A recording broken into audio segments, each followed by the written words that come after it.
जिए शहीद मीर मुर्तज़ा भुट्टो जी इनकलाबी जदोजहद, जिए कायदे अवाम शहीद जुल्फ़िकार अली भुट्टो, जिए कायदे इनकलाब शहीद मीर मुर्तज़ा भुट्टो, जिए अमर बनवा भुट्टो, जिए पाकिस्तान जी मुस्तक़बिल जी वज़ीर अज़म भेण फातिमा भुट्टो, जिए बाबा जूनियर जुल्फ़िकार अली भुट्टो। भुट्टो अज़म जिंदाबाद, पाकिस्तान जी मज़लूम अवाम जिंदाबाद,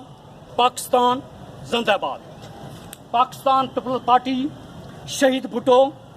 ज़िले उमरकोट तरफ़ां कायदे इनकलाब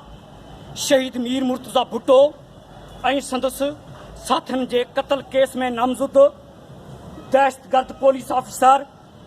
शाहिद हयात जे नाले ते कराची पुलिस ट्रेनिंग सेंटर मनसूब करण जी सख़्त लफ़्ज़नि में मज़म्मत कयूं था। कायदे इनकलाब शहीद मीर मुर्तज़ा भुट्टो ऐं संदसि साथियुनि जे क़त्ल में नामज़द कातल शाहिद हयात जो नालो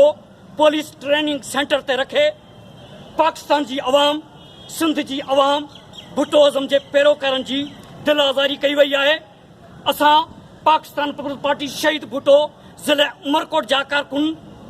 सीएम सिंध खे चिता ॾियूं था त भुट्टो जे कातल जा नाला मुल्की इदारनि ऐं सिंध जे इदारनि ते रखणु फौरी तौर ते बंदि कयो वञे। दुनिया जी तारीख़ में शहरनि जा नाला, स्कूलनि जा नाला, यूनिवर्सिटियुनि जा नाला कंहिं मुल्क जे हीरोज़ ऐं अॻुवाणनि जे नालनि ते मनसूब कया वेंदा हुआ, पर बदकिस्मती सां चवणो थो पवे त मौजूदा साम्राजी कुवतनि जी दलाल सिंध हुकूमत कायदे इनकलाब शहीद मीर मुर्तज़ा भुट्टो ऐं संदसि साथियुनि शहीद आशिक़ हुसैन जतोई, शहीद यार मोहम्मद बलोच, शहीद अब्दुल सत्तार राजपुर, शहीद वजात हुसैन जोखियो ऐं शहीद रहीम पिरोही जे क़त्ल केस में नामज़द दहशतगर्द पुलिस अफसर शाहिद हयात जो नालो Karachi Syed police training centre ते रखे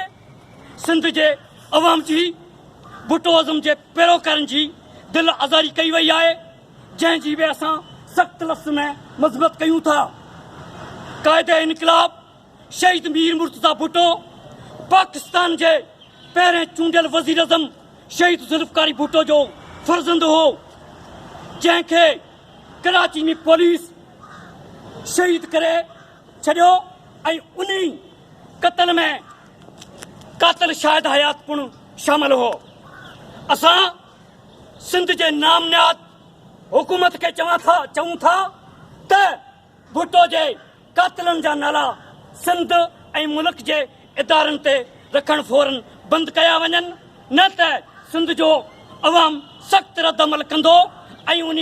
मज़ामत खे मुंहुं ॾियणु सुभाणे ॾुखियो पवंदो। जीअं भुट्टो अज़म पाकिस्तान जिंदाबाद, भुट्टो अज़म जिंदाबाद। मीर मुर्तज़ा जे भुट्टो जे कातल शाहिद हयात ते लानत, शहीद मीर मुर्तज़ा भुट्टो जे कातल शाहिद हयात ते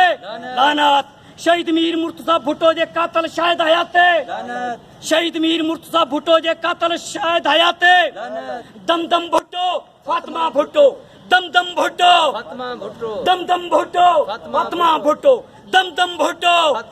अब राज करेगी फातिमा भुट्टो, अब राज करेगी फातिमा भुट्टो, अब राज करेगी फातिमा भुट्टो। आई आई फातिमा आई, आई आई फातिमा आई, आई आई फातिमा आई। फातिमा भुट्टो जिंदाबाद, पाकिस्तान जिंदाबाद, भुट्टो अज़म जिंदाबाद।